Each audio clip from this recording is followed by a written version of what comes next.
اهلا وسهلا بيكم على قناه عدلي تيوب. معاكم جرجس عدلي، سينيور الكتريكال تكنيكال اوفيس انجينير. والنهارده ان شاء الله هنتكلم مع بعض عن الوول ماونتد لاود سبيكر فاميلي او السماعه المعلقه على الحائط. ظاهر قدامنا دلوقتي على الشاشه الشكل النهائي للفاميلي اللي عاوزين نعمل لها كرييت النهارده.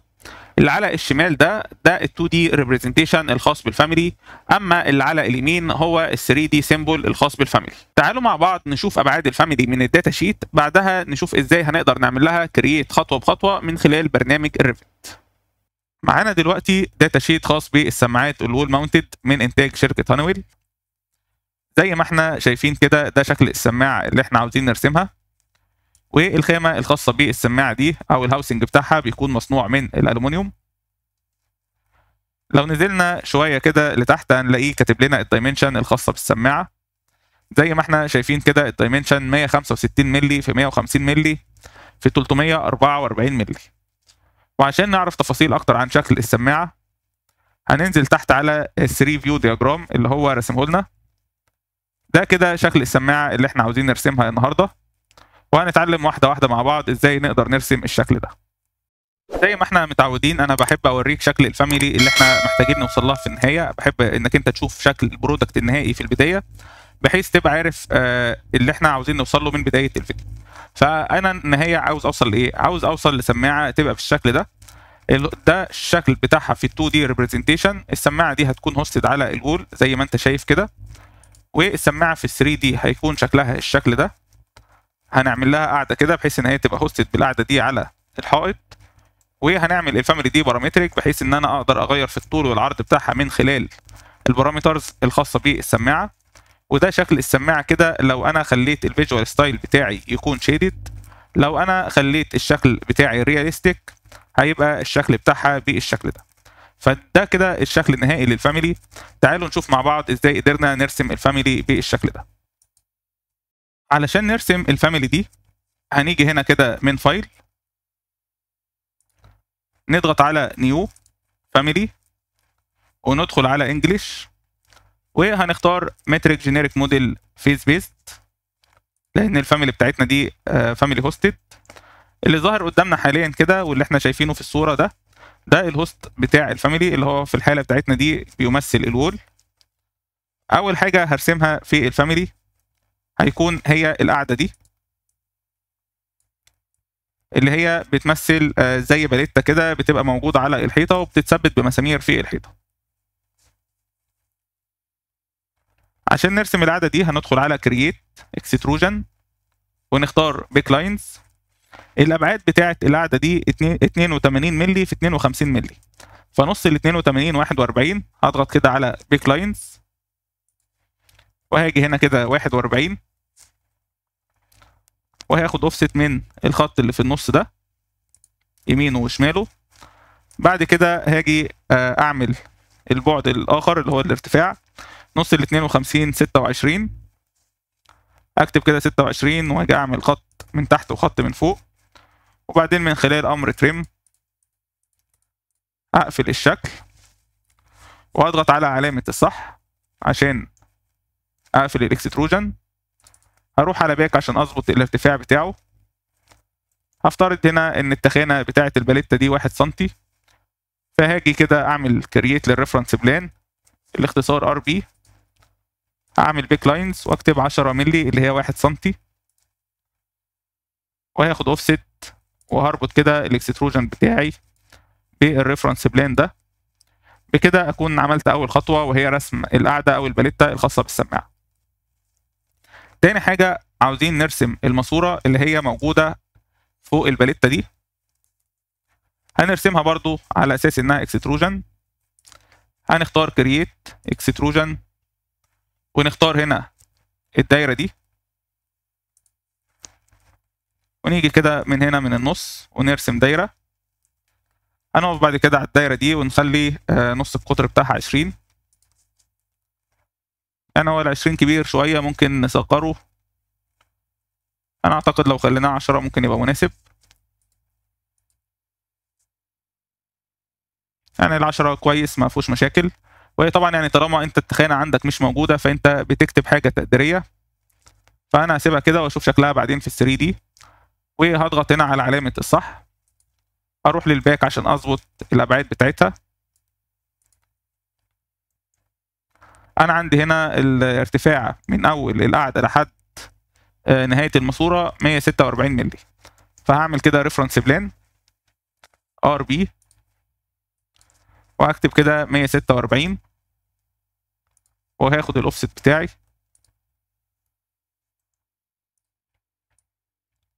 واربط كده الماسوره هنا. تعال نشوف شكلها كده في ال 3 دي. انا شايف كده ان شكلها مناسب.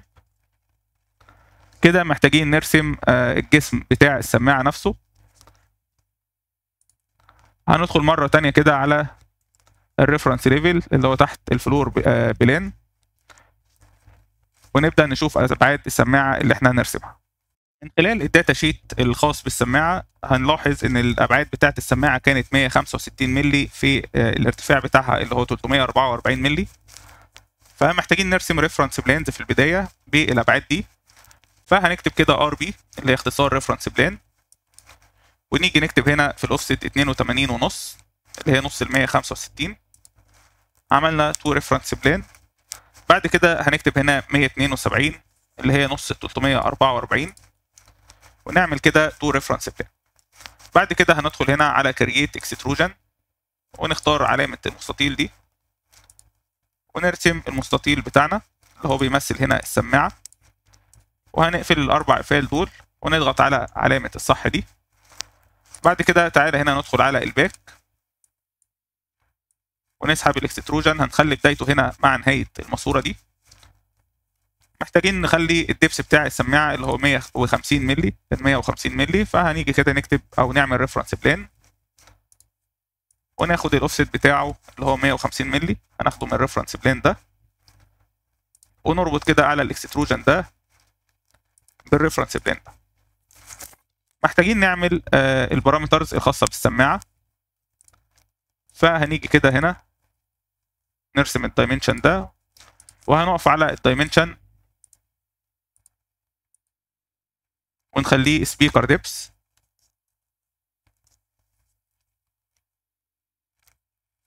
ونخليه تايب بارامتر ونضغط على اوكي. ونيجي هنا كده هنرسم الدايمنشن دي ونخلي الكونسترين بتاعها ايكوال، والدايمنشن دي ونخلي برضو الاثنين يكونوا ايكوال، وهنرسم التو دايمنشن دول وهنيجي هنا ونضغط من الريبون على كرييت بارامتر ونسميه سبيكر هايت ونضغط على اوكي. ونيجي هنا ونخلي ده سبيكر ويدث ونضغط على اوكي. بكده احنا رسمنا الفريم الرئيسي الخاص بالسماعه واضفنا البارامترز بتاعته، وده كده شكل السماعه. ممكن لو حابين نعمل تفاصيل اكتر في السماعه، فلو انت كده بصيت على الشكل بتاعك هنا هتلاقي فيه جزء كده جوه السماعه اللي هو بيكون الجزء اللي بيطلع الصوت من السماعه، فاحنا عاوزين نرسم الجزء ده. طب ازاي نرسم الجزء ده؟ هنرجع مره تانية كده للريفرنس ليفل ومحتاجين نرسم تجويف داخل الشكل بتاع السماعه عشان نرسم بعدها جواه جزء يمثل الجزء اللي بيخرج الصوت. طب ازاي هنرسم التجويف اللي هو داخل جسم السماعه ده في الاول؟ عشان ترسم تجويف داخل الشكل ده فانت بتحتاج تستخدم الفويد، فهتدخل على كرييت وتختار فويد اكستروجن وتقف هنا كده وتعالى نعمل اوفست كده مثلا 1 سنتي من الحرف الخاص بالسماعه.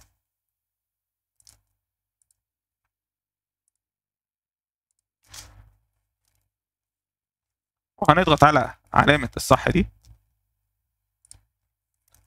وتعالى نظبط كده حدود الفويد بتاعنا. اول حاجه انا عاوز اربط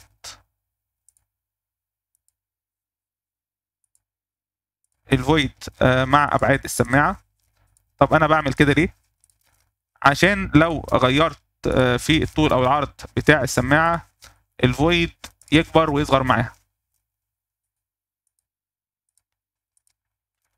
دي كده اول نقطة. هروح على باك عشان اظبط الدبس. ده كده الفويد اللي انا رسمه.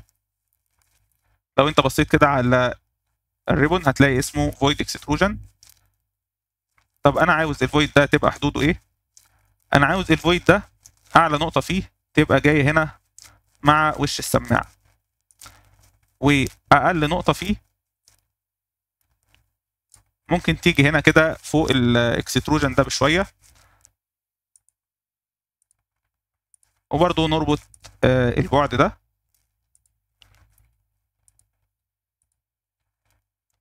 تعالوا كده ندخل على ال 3 دي عشان نتأكد ان الخطوات اللي احنا عملناها تمت بشكل صحيح.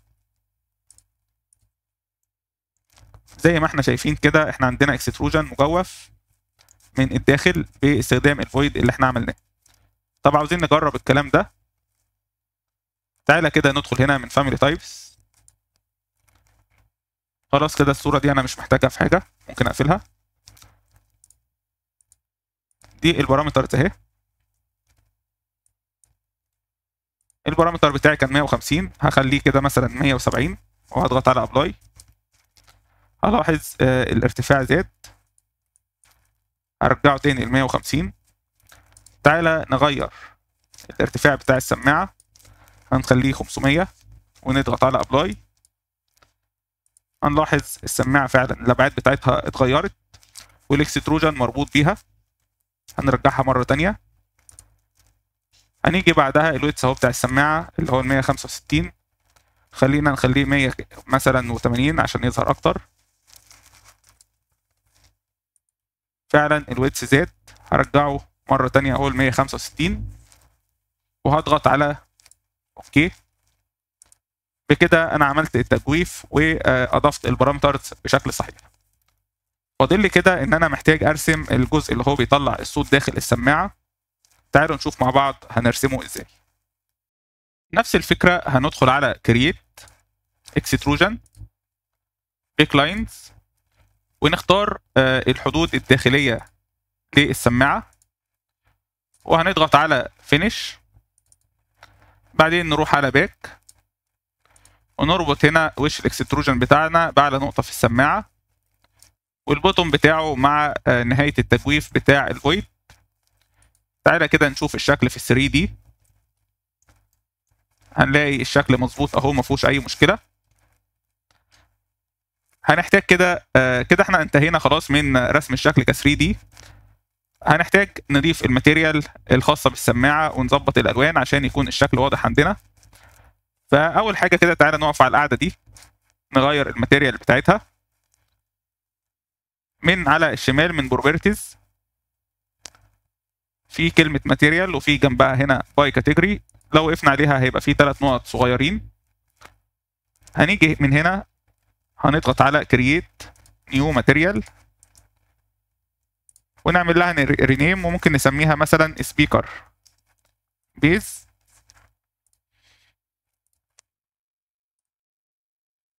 من هنا نقدر نغير الالوان لو احنا محتاجين نغير الالوان. انا مش حابب اغير اللون المره دي، انا حابب نتعلم حاجه جديده. فهندخل من هنا على appearance. هنيجي من هنا في كلمه replace this asset. لو ضغطت عليها هيفتح لك هنا library تقدر تختار منها الخامه اللي انت عاوز تستخدمها. فممكن من فوق هنا كده تعمل سيرش او ممكن تدور هنا على خامه تكون قريبه من اللي انت عاوزها. فاحنا كنا قلنا الجسم من الالومنيوم، فانا هختار كده الومنيوم. هتضغط عليها دبل كليك هتلاقيها نزلت لك هنا. هنرجع مره ثانيه لجرافيكس وهنعمل هنا سيلكت على يوز ريندر ابييرنس. ده معناه انك انت بتاخد اللون اللي هو هيظهر لك هنا في الشيدنج بناء على الماتيريال اللي انت مختارها هنا في الابييرنس. طب الماتيريال اللي انا مختارها هنا في الابييرنس دي بتظهر لك لما انت بتخلي الفيجوال ستايل رياليستيك. طب تعالى كده نضغط على ابلاي ونشوف كده اللي احنا عملناه. انا هنا كده مخلي الفيجوال ستايل اهي شيدد، فهتلاقي اللون عندك ابيض. لو خليته رياليستيك هتلاقي كده اللون اتغير بقى شبه اللون الالومنيوم اللي انا كنت مختاره. تعالى نعمل الخطوه دي مره تانية لكن المره دي لجسم السماعه ده. هنقف كده على جسم السماعة وهنضغط على الماتيريال. ممكن نعمل create new material ونعمل rename ونسميها speaker main body.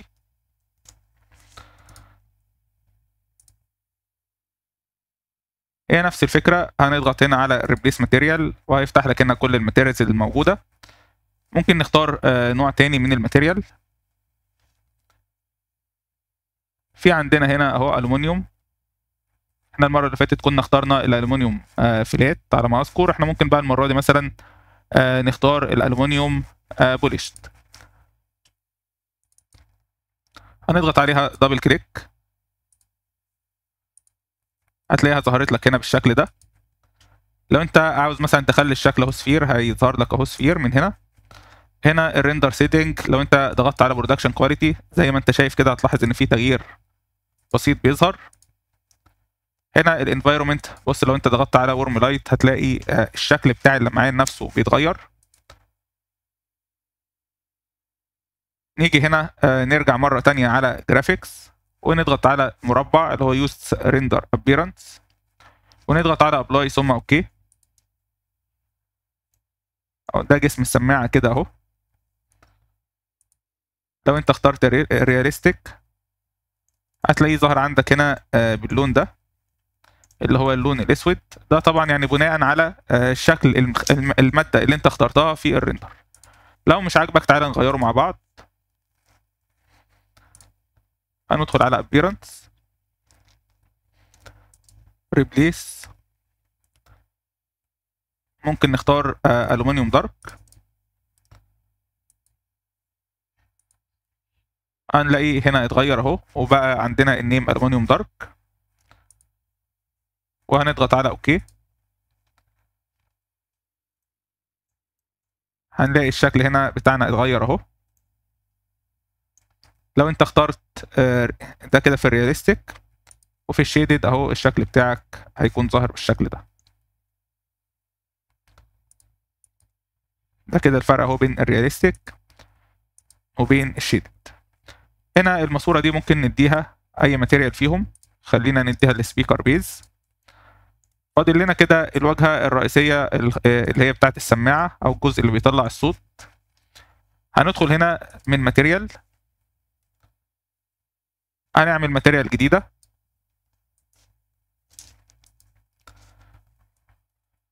ممكن نسميها سبيكر مثلا فيس ونيجي هنا في الابيرنس نضغط على ريبليس. ممكن نختار اي برضو لون من هنا يكون مناسب او ممكن نعمل حركة تانية لو احنا مش عاوزين نعمل الخطوة دي. انت طبعا عندك الشكل بتاع السماعة بيكون عبارة عن سلك كده فيه زي فتحات صغيرة عشان تطلع الصوت. فانت ممكن تحمل صورة للشكل ده وتضيفها عندك بحيث تظهر لك كماتيريال موجودة للسماعة. طب ازاي نعمل الخطوة دي؟ تعالوا بينا نشوف مع بعض. هنيجي كده هنا هنلاقي في عندنا كلمة image وفي جنب image في مثلث كده او زي حاجة تاب كده وموجود عليه مثلث. هنضغط على image. في هنا عندي شكل لللاود سبيكر كفر انا محمله من على الانترنت. فانت تقدر تحمل اي صورة. هو ده الشكل عبارة عن شكل سلك كده وفيه فتحات. لو انت دخلت كده على الاعدادات بتاعت الصورة دي هتلاقيه بيسألك على البوزيشن اللي انت عاوز تنزل فيه الصورة. هل انت محتاج تبقى الصورة البرايتنس بتاعتها بالشكل ده ولا محتاج تغمقها شوية. فدي اعدادات، يعني بيقول لك السامبل سايز يعني او السايز ده انت محتاجه يتعدل كل قد ايه. كل 30 سم ولا مثلا كل 3 سم. فانا هنا دي بدل ما هي 304 مللي انا هخليها 30 مللي اللي هي 3 سم وهضغط على done. ونيجي هنا في الجرافيكس هنضغط على use render appearance ونضغط على اوكي. تعالوا بينا كده نشوف الشكل بتاعنا.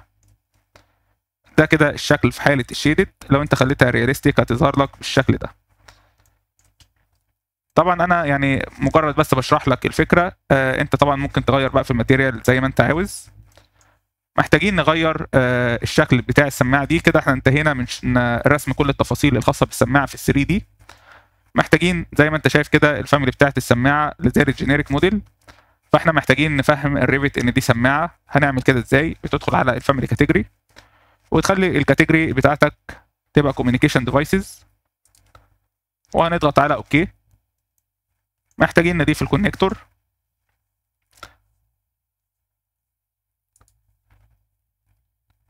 هنيجي كده من كرييت نختار الكتريكال كونكتور وتخلي الكونكتور بتاعك يبقى كوميونيكيشن، وهنضيف هنا الكونكتور بالشكل ده. كده احنا انتهينا من رسم الفاميلي في ال 3 دي. محتاجين نضيف البارامترز زي ما اتعلمنا في الفيديوهات السابقه، بحيث لو انت محتاج تدخل اي داتا في الفاميلي بتاعتك. هنعمل كده ازاي؟ بتدخل على الفاميلي تايبس، هنضغط على نيو بارامتر شيرد بارامتر سيلكت. طبعا البارامترز دي احنا عملنا لها كرييت وضفناها في الفيديو السابق اللي هو كان خاص بالسيلينج لاود سبيكر، فبدل ما اعيد الخطوات مره تانية انا هقوم باضافه البارامترز على طول. ولو انت محتاج تعرف ازاي ضفناها ممكن ترجع للفيديو السابق الخاص بالسيلينج لاود سبيكر. هختار الاسيت تايب ده اول بارامتر واخليه انستنس بارامتر واضغط على اوكي. هضيف البارامتر اللي بعده اللي هو خاص بالكيبل سايز واخليه انستنس. اختار تالت واحد كوندويت سايز واخليه انستنس. اختار رابع بارامتر اللي هو الديفايس تاج واخليه انستنس.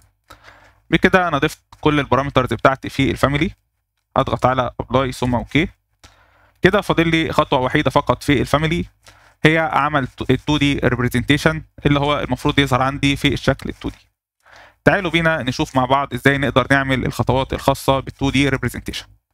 قبل ما هعمل ال 2 دي ريبريزنتيشن هروح اعمل سيف للفاميلي، فايل سيف از فاميلي، هسميها جي اي وول ماونتد لاود سبيكر، وهخلي الباك اب بتاعها 1 وهضغط على سيف. بعدها هروح اعمل فاميلي ديتيل ايتم ارسم فيها الشكل اللي انا عاوزه يظهر قدامي في ال 2 دي. فادخل كده من فايل على نيو فاميلي انجلش واختار متريك ديتيل ايتم وهضغط على اوبن. من كرييت هختار لاين وهرسم هنا كده شكل مستطيل، وهعمل هنا البعد ده واخليه ايكوال. هاجي هنا كده بالتراي اند ايرور، انا لقيت لو خليت هنا الارتفاع 450 مللي هيكون كويس لما نعمل له لود داخل الفاميلي. وبالنسبه للويتس هخلي الويتس بتاعي يكون 30 سم اللي هو 300 مللي. هرسم هنا كده الدايمنشن ده وهعمل له بارامتر واسميه ويتس 2 دي واخليه سواء تايب بارامتر او انستنس بارامتر مش هتفرق كتير. واجي هنا كده اخليه 300 مللي. بعدين هاجي كده من كرييت هرسم 2 لاينز هنا،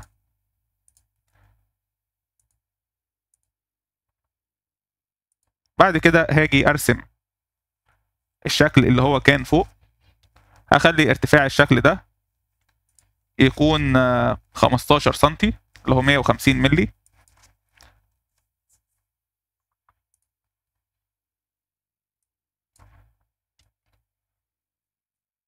واجي كده اعمل كرييت لاين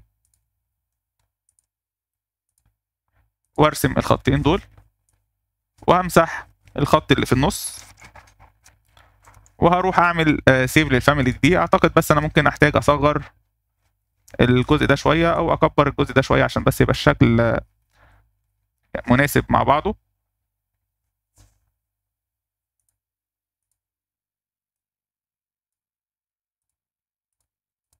ونسحب الخطين دول كده. تمام كده الشكل فيه نسبه وتناسب، الشكل افضل. هروح اعمل سيف للفاميلي دي،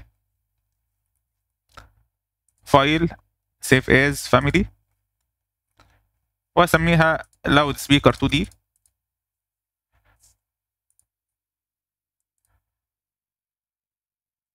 وهخلي الباك اب بتاعها 1. اوكي سيف، ونعمل لود للفاميلي داخل الفاميلي الاساسيه بتاعتنا.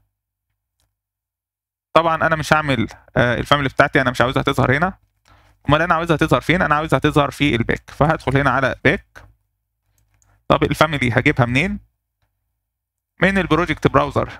تعمل اكسباند كده للفاميليز، هتلاقي الفاميلي بتاعتك اهي، تعمل لها دراج اند دروب